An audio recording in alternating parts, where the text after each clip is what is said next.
Api cepat menghanguskan sebuah minibus yang melaju di Jalan Demang Lebar Daun Palembang Senin sore.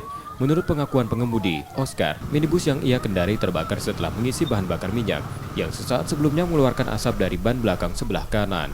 Beruntung ia dan keluarga berhasil menyelamatkan diri. Dari Bang Raya. Nak Pindah rumah ya. Oh, nak makan pindah rumah. Iya, nak makan. Sempat isi minyak. Ya, sempat isi minyak di pom bensin Demang itu. Belum ada. Aku kan dari rumah kan bensinnya kan hampir habis kan. Ya. Isi full tank di Demang Lebar Daun itu. Nah, udah nyampe sini kan. Kapok cak ban suarupan pecah nah, Kak. Sudah tahu lama api lari dulu penting enggak. Penumpang orang berapa tadi kan? 5 Kak. Sama anak istri. Iya. Sama keluarga kan? Iya. Iya. Belum diketahui pasti penyebab terbakarnya minibus, karena masih dalam pemeriksaan polisi unit Lantas Polsek Ilir Barat 1 Palembang. Namun akibat insiden ini ruas jalan di lokasi terjadi kemacetan.